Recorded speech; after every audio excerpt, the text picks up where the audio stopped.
What's going on, guys? This is Josh with Shua Photography, and this is my 2022 Silverado 1500 with the 3.0 Duramax, and I'm going to give you my first fill-up 600-mile review and overview of my truck. All right, so let me tell you a little bit about this truck before we head inside and show you all the new stuff in the refreshed model. So I came from a 2021 Silverado 2500. The wife and I decided that we wanted to go from pulling a toy hauler to move into a Class A motorhome. We ended up finding a motorhome we liked, so we traded in my big truck, the 2021 Silverado 2500 LTZ, and our toy hauler in on a Class A motorhome.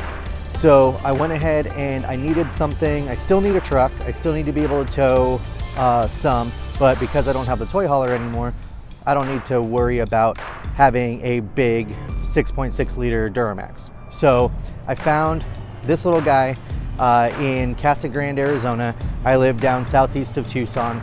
And so we drove up, picked this guy up, and I've driven it. There's now 736 miles on this truck. I filled up for the first time on Wednesday. It's now Friday. And so I wanted to give you guys a review and show you what the fuel economy is like, what the truck is like, and all that good stuff. So this truck is just a base LT, okay? So it's not a work truck, so it's got some features, but it's an LT. And what that means is that there's no bed liner. There were no rear fender well liners, but I did buy some Husky brand fender liners.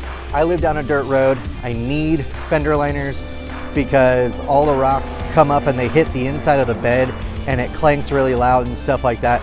So I'm gonna post a video just to let you know these things are awesome. For $100, they are a great addition if you don't already have fender liners. So I didn't have them on this truck. I put them on. It was the first mod that I did. I am in my 2022 refreshed 1500 Silverado with the 3.0 Duramax in it. I am on my way to fuel up for the first time. I just got the truck 2 weeks ago tomorrow, actually, and I'm about to fill up for the first time. I currently am at 597 miles on this tank. I'm at almost an eighth of a tank. I took it further than I normally do on a truck. The truck has 634 miles on it currently. Since I bought it, it's at 597 miles. I bought it brand new off the lot. It's an awesome truck so far, and I'm going to talk to you about the things that I like about it, things that I don't, things that I'm planning on doing to this truck, and give you guys a fuel economy update on this very first tank that I have in this truck. So there she goes. We're gonna go in the truck so that I can kind of show you what we're looking at right now. So the fuel economy you see here is 25.2. I know for a fact I got better than that, which we'll see when we hand calculate it. But basically what this is on is the computer at 450 miles. So I was watching on my screens, and I'll show you some of the other screens when I'm able to start the truck. But basically you'll see my range is 87 miles. I'm down just under an eighth of a tank. 643 miles is what is on the truck currently. On this trip though, since I bought it, like I said, I'm assuming, or I'm under the impression that they filled up this truck the day that I bought it and they didn't drive too many miles, but 643 total miles. We'll get in here after this truck is filled.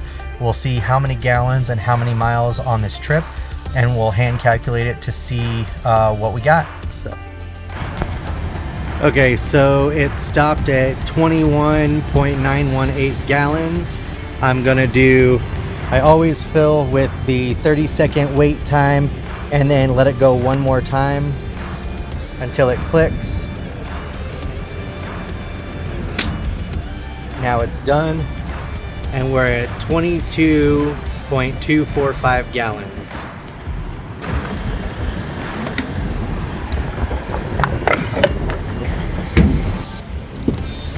Now we're gonna come into the truck. I love this new screen. It's really, really nice. So 643 miles total, 607 on this trip with my truck. So it's showing an average of 23.4 miles to the gallon, and then my speed at 29.8. You'll see over the life of it, 643.9 miles at 21.2 miles per gallon and 24.5 miles per hour. Then you've got just your regular timer, tire pressure. So you'll see my tire pressures are all over the place. So this was not done with any kind of precision in the pressure in the tires, but I am going to be doing some fuel tests before I put on my tonneau cover with all even PSIs. I'm going to go up to 38 PSI on all 4 of the tires and go from there. Then your like real-time fuel economy. So you'll see in the 450 mile, this is what it's showing here. So my average is 25.2. That's what it's showing over here all of the time, is my best or my average 450 mile range. So you'll see my best is 25.4. But if I go into the menu by clicking the steering wheel, hit distance and go to 50 miles, you'll see my best 50 mile range was 29. My average 50 miles is 27.1. So let's go ahead and do some calculations and see what we got on this tank of fuel.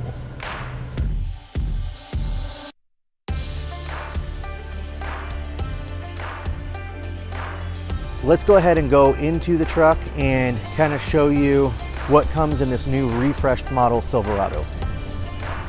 So first I'll show you the back. In these crew cabs, there's tons and tons of room back here. I have 2 little girls, so I've got a pet seat protector. Because my LTZ had leather and these have cloth, I needed to protect them a little more than just the pads. So I got a $20 or $30 pet rear seat cover, so it covers the entire seat. So I'm not gonna get a whole lot of junk from the girls put down in those seats. So just to protect it a little better. You'll see back here, there's some vents back here. You've got a 110 plug, and then you've got a USB-C and a USB-A port back here. And then this is the bench front seat. So I came from captain's chairs in my LTZ, but I do like having the option for an extra person. So let's check out the front. So in these refresh models, they come with a brand new gauge cluster and infotainment system. So no longer is Chevrolet and GM having these almost outdated kind of infotainment systems. They're really trying to catch up. So let's kind of go over this. You'll see there's all kinds of new little emblems and stuff in here. So I do really like it. Obviously, with anything electronics, having these many electronics is not the best, but it's really neat to have this truck have all the new features, and that's what we're going to go over today. So one of the things that I really like about this new cluster is that it's fully customizable. One of the things that's really cool is you can go and obviously, per the usual, you can change a whole bunch of stuff. Let me get you in a little closer. Okay, so it's fully customizable. Let's go over to our settings and go to display layout. You can change to a classic looking layout. It changes all that stuff. Digital is a lot more kind of digital. And then clean really just has the bare minimum of what you need. And all of this is, darn near fully customizable. So I prefer the progressive to let you guys know kind of what I have. So you can change the left side layout or left side info. That'll tell you what you put over on this left side. Right here I have my average fuel economy, which is set to the 50-mile fuel economy. Right side info gives you, I put the time and the temperature, and then I leave my speed up at the top. And then the lower gauges, you can do different stuff. So you can do minimum, medium amount of info, and then maximum amount of info. I like the minimum. Really all I want to see on here is my odometer, what gear I'm in, my fuel range, and that's it. So that is how I have it set up. So I like keeping this on my drive summary. So one of the cool things, one of the new features on this gauge cluster is this drive summary, okay? I like this a lot because every time you start and stop the truck, it's gonna give you a fuel economy, an average fuel economy for that trip. So it'll tell you how far you went, how long you went, and what your miles per gallon was there. And I like having that. It kind of helps me gauge, you know, when I'm doing a little trip. Obviously I hand calculate everything also, but it is a relatively good gauge on fuel economy. So that's the new gauge cluster. Like I said, I like it a lot. It's really neat. The steering wheel, pretty much the exact same as pretty much every other Chevrolet in the last 5-6 years. I've got my 4-wheel drive modes here. You can see the auto, 4 high, 2 high, 4 low, trailering modes, and then all my lights here, parking brake there. It does have an automatic parking brake. So if I'm parked on a hill, I don't have to engage that. It will automatically engage the parking brake. Now, for the infotainment system, this is pretty neat. Actually, you know what? I'm gonna flip this around so we don't have as bright.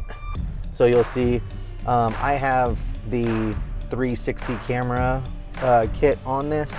So you'll see, depending on the direction you're going, it actually has and uses the front camera to show you kind of where you're going, and that's pretty neat. So I'm gonna back this up so you'll see it just switched to the rear view camera since I'm going backwards. Okay, so now that we're here at the infotainment system, you'll see that, I mean, it's a much larger screen. It's like 13.5 inches or something like that. It's a really large screen that they've got here now. And on here, you've got a bunch of different options, right? So you've got, let's start at the top.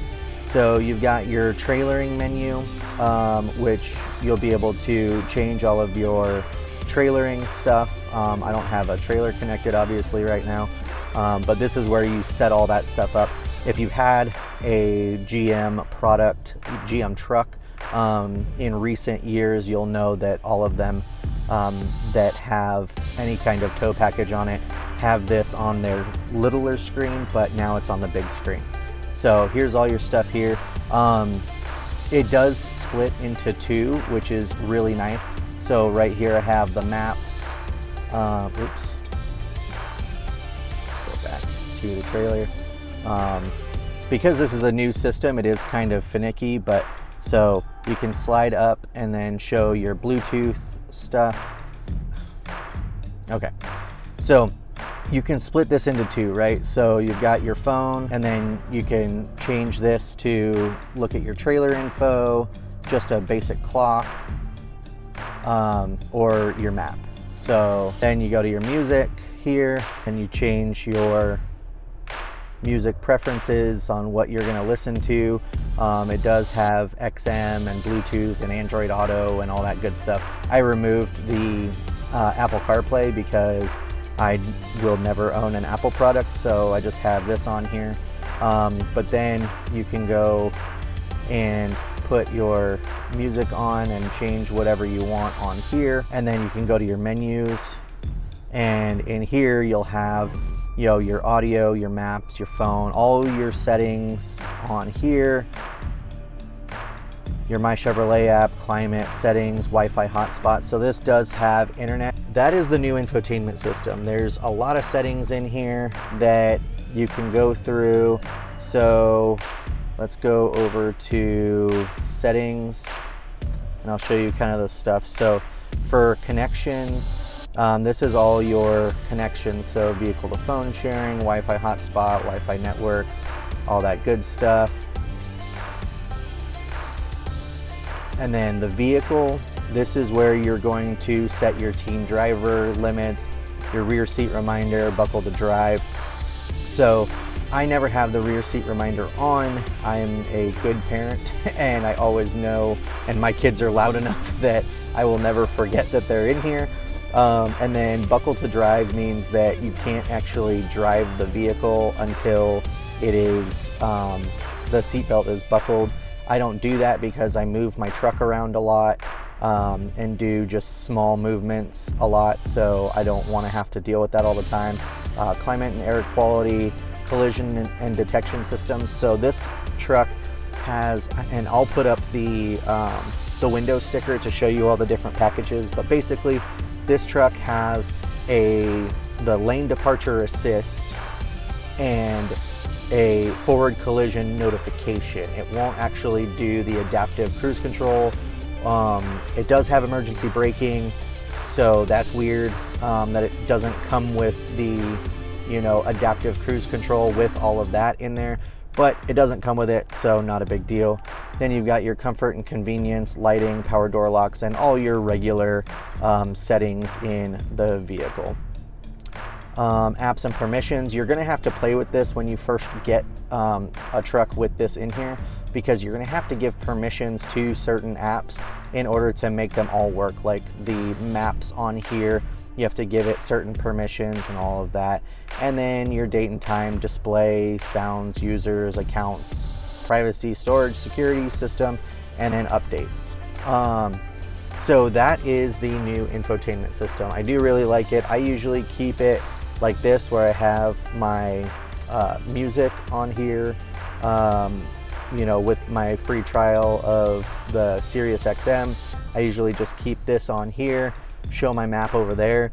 Unless I'm actually actively using the map, then I'll put the map over here, and vice versa if I'm actually using the map. But most of the time, I don't need to use maps.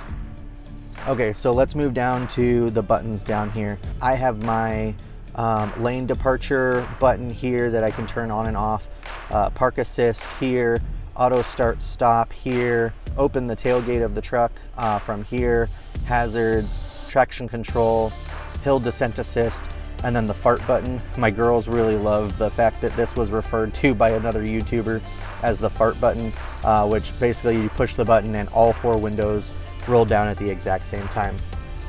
You'll notice that they've kind of redone the entire climate control area. They've redone that. One of the things that one of my biggest pet peeves actually of this truck is the fact that they eliminated a cigarette lighter. And not because I smoke cigarettes or I need a lighter, but the fact that, like, when we're on a trip or something like that and we're charging multiple devices, I can only plug in 2 devices. And with the cigarette lighter, I have like a little adapter from my old truck that has 4 different USB ports in it. So that allows me to charge multiple devices at the same time. Like right now, I would not be able to charge the camera that I've got here, and my phone, and my wife's phone, and all that other stuff. So I like to have options when having ports, and because they removed the cigarette lighter, I can't change how I have those anymore. So that's one of my biggest pet peeves. So that's my truck. That's the new infotainment system, the new gauge cluster, and all that good stuff. So now I'm going to talk about what I'm going to be doing to this truck in the very near future. I have ordered several items that have already been delivered, but I have not put them on yet or in yet. Like I said, I already put on the rear wheel well liners, which I'm super happy with for $100. Super happy with them. So if your truck doesn't have them and you're tired of the rocks banging and clanging on the underside of the bed of your truck, go ahead and grab them. They're super easy to install and they're relatively cheap, and they do a great job.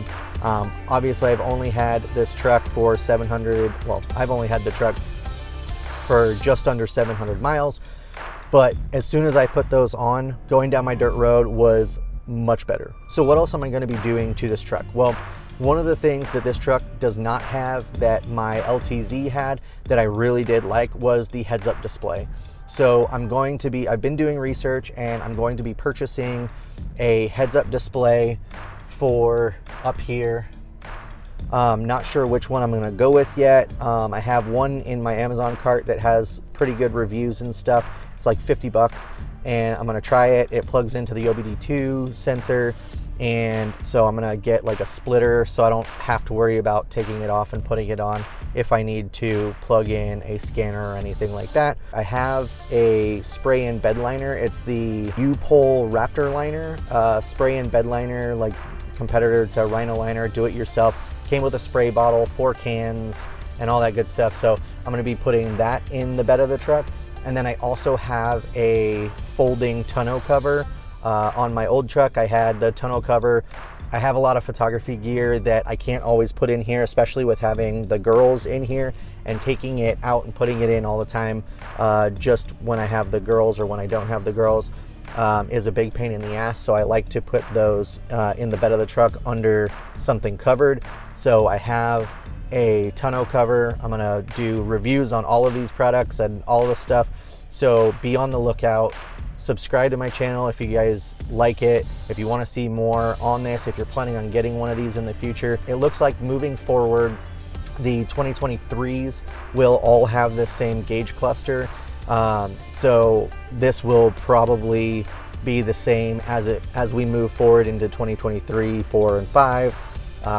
We'll see how it goes, but I hope this was informative. I hope you guys like my truck. I love the color. Let me know down below your guys' thoughts on the new setup of the refreshed model 2022 Silverado 1500. And if you guys have questions on the Duramax or anything like that, let me know. I'll try and do a video for you. So just leave comments and questions down below and I'll get back to you. In the meantime, subscribe to the channel so that you can be notified when I post updated videos as I move along. I will be posting the video on the install for the fender liners here in the very near future. And then, of course, I'm gonna do a review on the tonneau cover and the bed liner. So, I almost forgot. I also ordered some side steps off of Amazon, relatively cheap. They were like 200 bucks. So I'm gonna be installing those and doing a review on those as well. So stay tuned, questions down below, subscribe. We'll see you guys in the next video. This is Josh with Shua Photography. Later.